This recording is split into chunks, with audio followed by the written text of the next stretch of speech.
Assalamualaikum warahmatullahi wabarakatuh. Perkenalkan, nama saya Farsan Fadis Rahman, NIM 1931041125, dengan tugas metodologi olahraga. Di sini saya akan menjelaskan bab 6, yaitu skala pengukuran dan instrumen penelitian. Berikut videonya.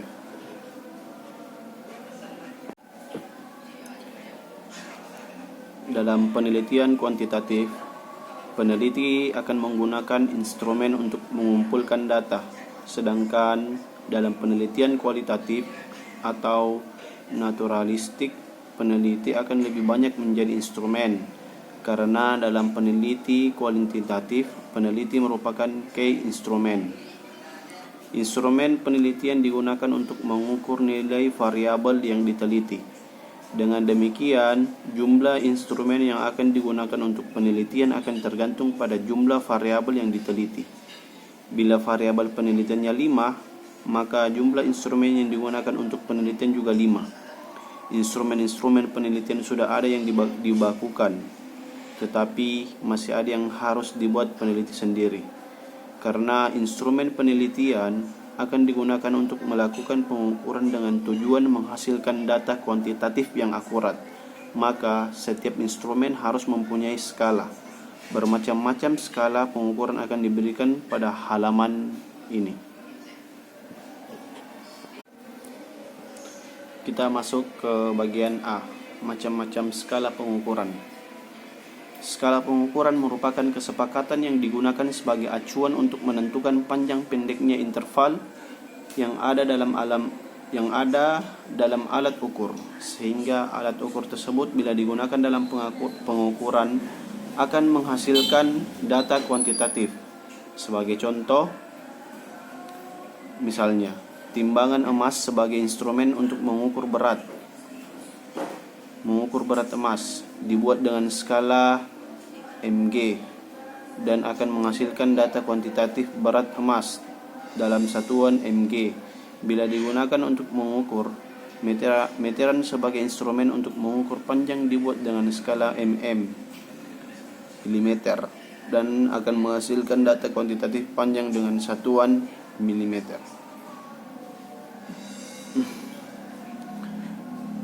Berbagai skala sikap yang dapat digunakan untuk penelitian administrasi, pendidikan dan sosial antara lain adalah: yang pertama, skala Likert; yang kedua, skala Guttman; yang ketiga, rating scale; dan yang keempat, schematic differential.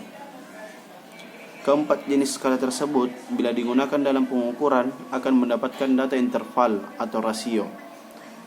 Hal ini akan tergantung pada bidang yang akan diukur.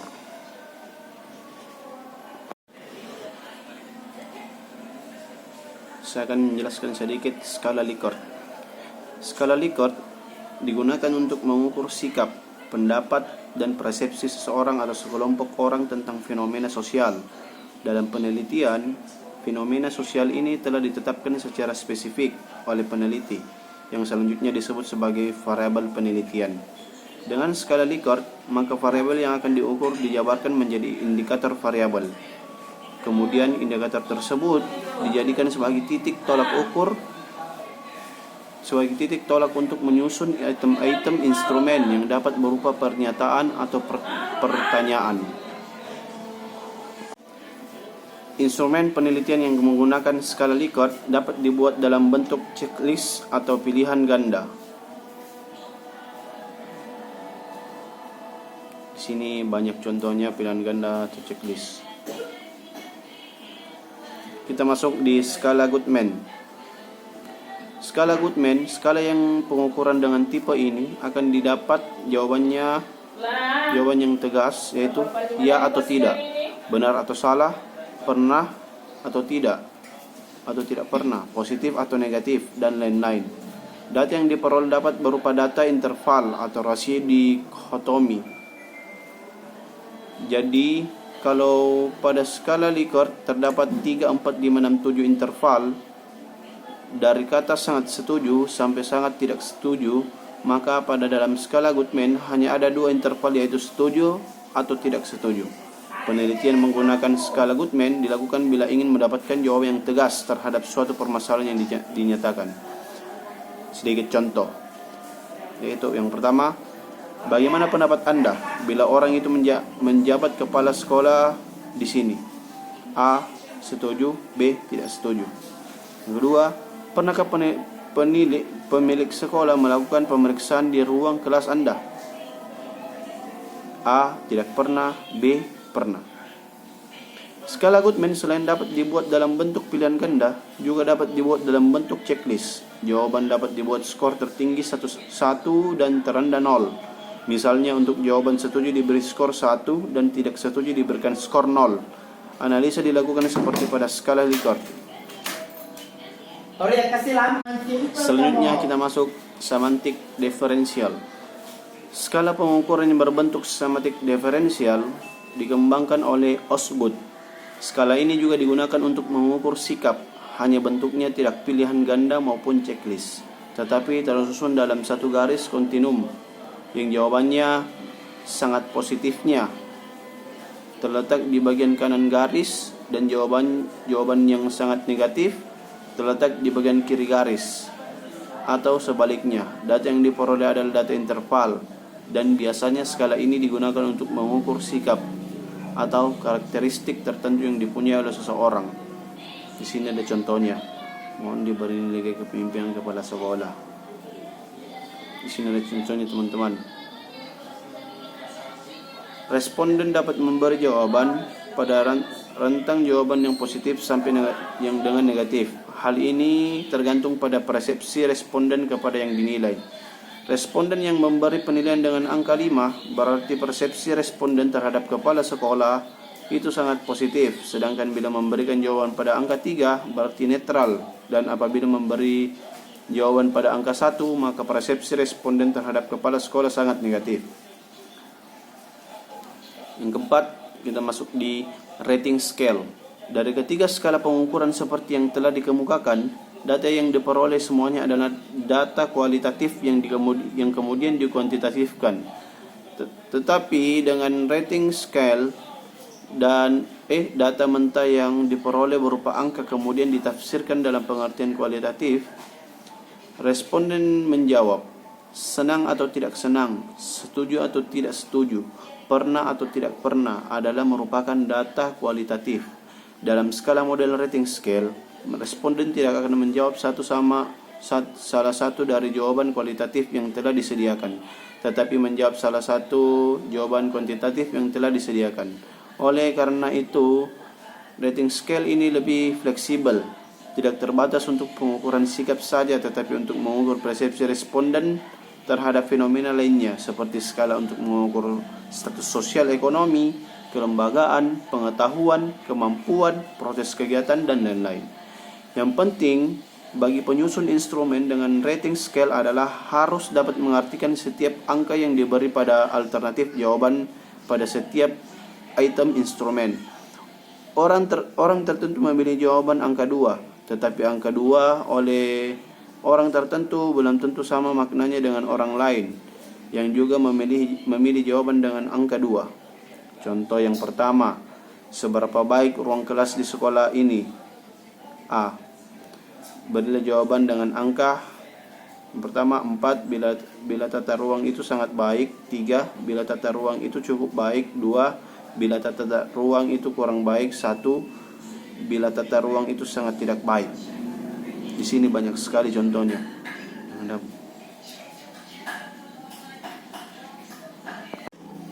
Di sini juga ada contoh-contoh instrumen untuk menjaring data nominal, ada instrumen untuk menjaring data ordinal, dan masih banyak lagi.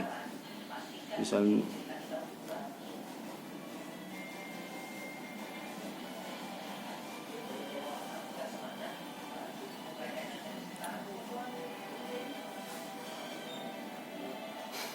instrumen-instrumen yang digunakan untuk mengukur variabel dalam ilmu alam sudah banyak tersedia dan telah teruji validitas dan reliabilitasnya. Variabel-variabel dalam ilmu alam misalnya panas, maka instrumennya adalah kolorimeter. Variabel suhu, maka instrumennya adalah termometer. Variabel panjang maka instrumennya adalah mistar. Variabel berat maka instrumennya adalah timbangan berat. Instrumen-instrumen tersebut mudah didapat dan telah teruji validitas dan reliabilitasnya, kecuali yang rusak dan palsu. Instrumen-instrumen yang rusak atau palsu bila digunakan untuk mengukur harus diuji validitas dan reliabilitasnya terlebih dahulu. Instrumen-instrumen dalam penelitian pendidikan memang ada yang sudah tersedia dan telah teruji validitas dan reliabilitasnya, seperti instrumen untuk mengukur motif berprestasi, untuk mengukur sikap, mengukur IQ, mengukur bakat, dan lain-lain. Walaupun instrumen-instrumen tersebut sudah ada tetapi sulit untuk dicari, di mana harus dicari dan apakah bisa dibeli atau tidak. Selain itu, instrumen-instrumen dalam bidang sosial walaupun telah teruji validitas analisis reliabilitasnya, tetapi bila digunakan untuk tempat tertentu belum tentu tepat dan mungkin tidak valid dan reliable. Hal ini perlu dimaklumi karena gejala atau fenomena sosial itu cepat berubah dan sulit dicari kesamaannya. Instrumen tentang kepemimpinan mungkin valid untuk kondisi Amerika, tetapi mungkin tidak valid untuk Indonesia. Untuk itu, maka peneliti-peneliti dalam bidang pendidikan instrumen peneliti yang digunakan sering disusun sendiri termasuk menguji validitas dan reliabilitasnya. Jumlah instrumen penelitian tergantung pada jumlah variabel penelitian yang telah ditetapkan untuk diteliti. Misalnya akan melalui tentang pengaruh kepemimpinan dan iklim kerja sekolah terhadap prestasi belajar anak. Dalam hal ini ada 3 instrumen yang perlu dibuat, yaitu instrumen untuk mengukur kepemimpinan, instrumen untuk mengukur iklim kerja sekolah, dan instrumen untuk mengukur prestasi belajar murid. Kita masuk ke C, cara menyusun instrumen. Instrumen-instrumen penelitian dalam bidang sosial umumnya dan khusus bidang pendidikan khususnya yang sudah bagus sulit ditemukan. Untuk itu maka penelitian harus mampu membuat instrumen yang akan digunakan untuk penelitian. Titik tolak dari penyusunan adalah variabel-variabel penelitian yang ditetapkan untuk diteliti. Dari variabel tersebut diberikan definisi operasionalnya dan selanjutnya ditentukan indikator yang akan diukur. Dari indikator ini kemudian dijabarkan menjadi butir-butir penyataan atau pernyataan. Untuk memudahkan penyusun instrumen, maka perlu digunakan matrik pengembangan instrumen atau kisi-kisi instrumen. Sebagai contoh misalnya variabel penelitiannya, tingkat kekayaan, indikator kekayaan misalnya rumah, kendaraan, tempat belanja, pendidikan, jenis makanan yang sering dimakan, jenis olahraga yang dilakukan, dan sebagainya. Untuk indikator rumah, bentuk pertanyaannya misalnya, berapa jumlah rumah, di mana letak rumah, berapa luas masing-masing rumah, bagaimana kualitas bangunan rumah, dan sebagainya. Untuk bisa menetapkan indikator-indikator dari setiap variabel yang diteliti, maka diperlukan wawasan yang luas dan mendalam tentang variabel yang diteliti dan teori-teori yang mendukungnya. Penggunaan teori untuk menyusun instrumen harus secermat mungkin.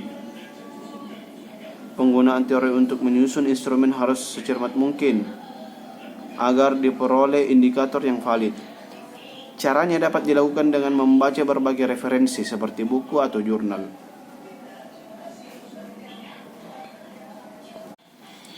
Suyut 2005 mengembangkan instrumen kinerja profesional guru dengan subvariabel, penguasaan bahan ajar, pemahaman karakteristik siswa, penguasaan pengelolaan kelas, penguasaan metode dan strategi pembelajaran, penguasaan evaluasi pembelajaran, dan kepribadian. Masing-masing subvariabel tersebut dengan indikator sebagai berikut. Yang pertama, A. Penguasaan bahan ajar dengan indikator. Di sini ada beberapa poin, itu membuat satuan pelajaran SP untuk setiap unit atau pokok bahasan, membuat rencana pelajaran setiap pertemuan, menyusun silanus mata pelajaran, merumuskan tujuan secara jelas dan realistik, membuat handout atau bahan penyertaan pelajaran, memulai pelajaran dengan menjajaki kemampuan siswa terlebih dahulu, dan sebagainya. Masih banyak lagi. Di sini banyak sekali teman-teman, sampai 18 poin. Selanjutnya B. Pemahaman karakteristik siswa. Yang pertama, berusaha memahami perbedaan potensi siswa. Yang kedua, berusaha mengenali variasi gaya belajar siswa. Yang ketiga, memperlakukan setiap siswa sebagai pribadi yang unik dan utuh. 4. Memperlakukan siswa secara adil tanpa memandang suku, ras, dan status sosial. 5. Mengembangkan rasa empati dengan memperhatikan permasalahan yang dihadapi siswa. 7. Hafalan nama-nama siswa. 3. Menciptakan hubungan akrab dengan siswa. 9. Mengarahkan siswa untuk belajar mandiri dan berprestasi secara optimal sesuai dengan potensinya. Kita masuk ke C, penguasaan pengolahan kelas. Di sini ada beberapa poin, yaitu menjabarkan kurikulum menjadi program yang lebih rinci. Yang kedua, merencanakan dan memanfaatkan berbagai sumber belajar yang tersedia di sekolah dan alam sekitar. Melaksanakan berbagai strategi secara pengelolaan kelas. 4. Tepat waktu dalam memulai mengakhiri pelajaran. Termasuk yang ke D, penguasaan metode dan strategi pembelajaran. Yang pertama, melakukan penilaian kemampuan awal siswa. Yang kedua, menggunakan pendekatan pembelajaran yang membuat siswa aktif. Yang ketiga, mengupayakan proses pembelajaran berlangsung dalam suasana yang menyenangkan. 4. Membuat joke atau lelucon untuk menyegarkan suasana kelas. 5. Menyediakan aktivitas menyenangkan tetapi realistik dan dapat dicapai seluruh siswa. Di sini ada beberapa poin sampai 17. Sedikit yang bisa saya yang saya sampaikan. Di sini juga yang ada E, penguasaan evaluasi pembelajaran. Yang pertama, melaksanakan evaluasi hasil belajar secara berkesinambungan. Kedua, melakukan evaluasi belajar secara komprehensif, meliputi evaluasi konteks, input, proses, dan produk. 3. Melakukan penilaian terhadap berbagai aspek seperti tugas terstruktur, aktivitas siswa di kelas, portofolio yang menggambarkan kualitas siswa. 4. Memahami dan terampil menerapkan berbagai teknik evaluasi.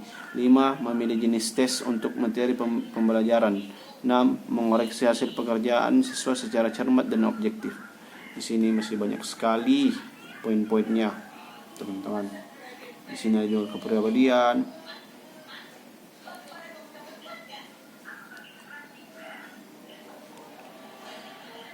Ho and Miskell 2001 memberikan indikator efektivitas sekolah pada aspek input, proses, dapat output seperti ditunjukkan pada gambar 6.1 berikut.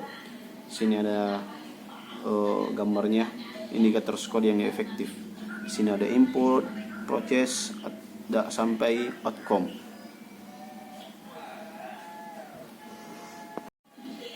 Kita masuk ke bagian D. Contoh judul penelitian dan instrumen yang dikembangkan.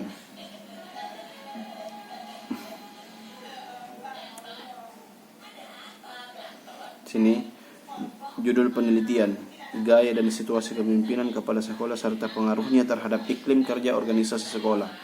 Judul tersebut terdiri atas 2 variabel independen dan 1 dependen. Masing-masing instrumennya adalah yang A, instrumen untuk mengukur variabel gaya kepemimpinan. B. Instrumen untuk mengukur variabel situasi kepemimpinan. C. Instrumen untuk mengukur variabel iklim kerja organisasi.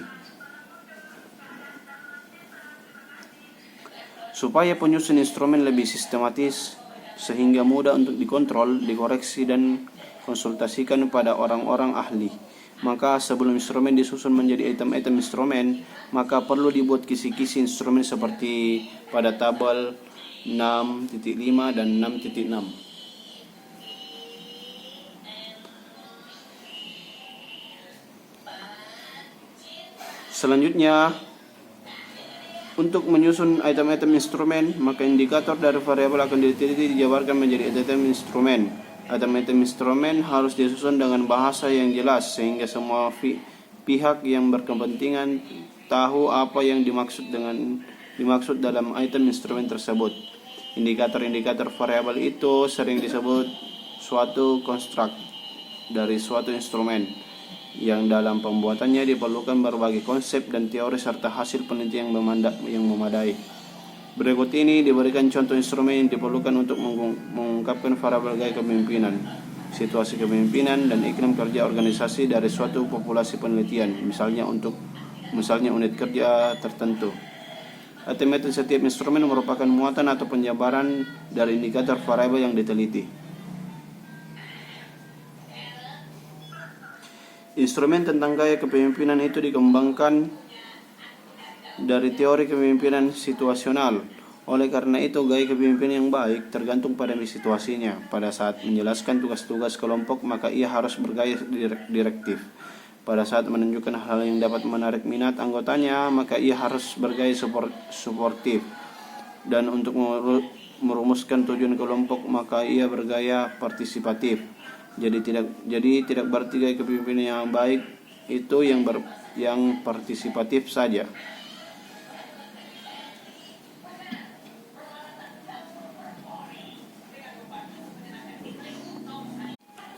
Bentuk-bentuk instrumen mana yang akan dipilih tergantung beberapa faktor. Di antaranya adalah teknik pengumpulan data yang akan digunakan. Bila akan menggunakan angket, maka bentuk pilihan ganda lebih komunikatif tetapi tidak hemat kertas, dan instrumen menjadi tebal sehingga responden malas untuk menjawabnya. Bentuk checklist dan rating scale dapat digunakan sebagai pedoman observasi maupun wawancara. Kapan ketika metode pengumpulan data ini digunakan? Yang pertama, angket. Digunakan bila responden jumlahnya besar, dapat membaca dengan baik dan dapat mengungkapkan hal-hal yang sifatnya rahasia. 2. Observasi. Digunakan bila objek penelitian bersifat perilaku manusia, proses kerja, gejala alam, responden kecil. Yang 3. Wawancara. Digunakan bila ingin mengetahui hal-hal dari responden secara lebih mendalam serta jumlah responden sedikit. Yang 4. Gabungan ketiganya. Digunakan bila ingin mendapatkan data yang lengkap, akurat, dan konsisten. Kita masuk ke E, validitas dan reliabilitas instrumen. Dalam hal ini perlu dibedakan antara hasil penelitian yang valid dan reliable dengan instrumen yang valid dan reliable. Hasil penelitian yang valid bila terdapat kesamaan antara data yang terkumpul dengan data yang sesungguhnya terjadi pada objek yang diteliti. Kalau dalam objek berwarna merah, sedangkan data yang terkumpul memberikan data berwarna putih, maka hasil penelitian tidak valid. Selanjutnya, hasil penelitian yang reliable bila terdapat kesamaan data dalam waktu yang berbeda. Kalau dalam objek kemarin berwarna merah, maka sekarang dan besok tetap berwarna merah. Instrumen yang valid berarti alat ukur yang digunakan untuk mendapatkan data atau mengukur itu valid. Valid berarti instrumen tersebut dapat digunakan untuk mengukur apa yang seharusnya diukur. Meteran yang valid dapat digunakan untuk mengukur panjang dengan teliti. Karena meteran memang alat untuk mengukur panjang, meteran tersebut menjadi tidak valid jika digunakan untuk mengukur berat. Dengan menggunakan instrumen yang valid dan reliable dalam pengumpulan data, maka diharapkan hasil penelitian akan menjadi valid dan reliable. Jadi instrumen yang valid dan reliable merupakan syarat mutlak untuk mendapatkan hasil penelitian yang valid dan reliable. Instrumen-instrumen dalam ilmu alam, misalnya meteran, termometer, timbangan, biasanya telah diakui validitasnya dan reliabilitasnya, kecuali instrumen yang sudah rusak dan palsu.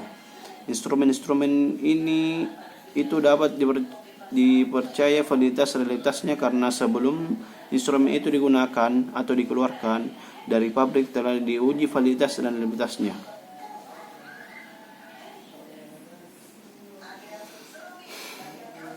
Pada dasarnya terdapat dua macam instrumen, yaitu instrumen yang berbentuk tes untuk mengukur prestasi belajar dan instrumen yang non-tes untuk mengukur sikap. Instrumen yang berupa tes jawabannya adalah salah atau benar, sedangkan instrumen sikap jawabannya tidak ada yang salah atau benar, tetapi bersifat positif atau negatif. Skema tentang instrumen yang baik dan cara pengujiannya ditunjukkan pada gambar 6.1 di halaman berikut. Ini dia gambarnya. Pada gambar tersebut ditunjukkan bahwa instrumen yang baik, yang berupa tes maupun non-tes, harus valid dan reliable. Instrumen yang valid harus mempunyai validitas internal dan eksternal. Instrumen yang mempunyai validitas internal atau nasional Bila kriteria yang ada dalam instrumen secara rasional atau teoritis telah mencerminkan apa yang diukur, jadi kriterianya ada di dalam instrumen itu.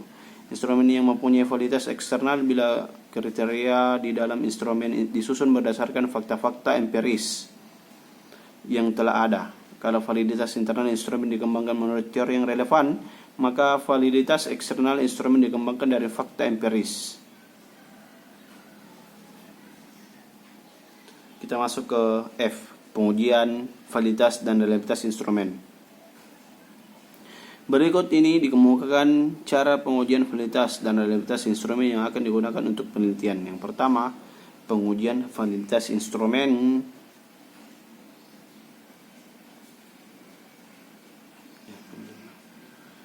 Yang kedua, pengujian reliabilitas instrumen. Di sini terbagi-bagi di sini.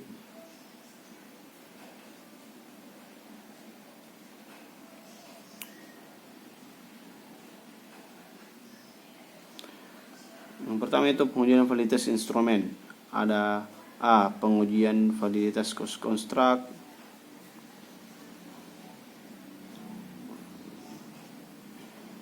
Ada B, pengujian validitas isi atau context validity. Dan C, pengujian validitas eksternal. Yang kedua, pengujian reliabilitas instrumen. Di sini terbagi-bagi juga. Pengujian reliabilitas instrumen dapat dilakukan secara eksternal maupun internal. Secara eksternal, pengujian dapat dilakukan secara tes, rest test, equivalent, dan gabungan keduanya. Secara internal, reliabilitas instrumen dapat diuji dengan menganalisis konsistensi butir-butir yang ada pada instrumen dengan teknik tertentu. Yang pertama, ada tes retest, yang kedua equivalent, yang ketiga gabungan. Dan yang keempat, internal konsistensi. Sini ada beberapa rumus, banyak sekali.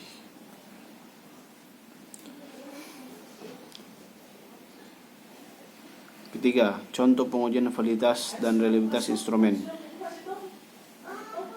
Instrumen yang akan diuji adalah instrumen situasi kepemimpinan kepala sekolah seperti contoh di depan. Instrumen tersebut diasumsikan telah disetujui oleh para ahli. Oleh karena itu, instrumen telah dicobakan kepada 30 responden dan hasilnya ditunjukkan pada tabel 6.8 di halaman berikut. Instrumen terdiri atas 18 butir, di mana tiap butir disiapkan 4 interval jawaban. Jawaban terendah diberi skor 1 dan tertinggi diberikan skor 4.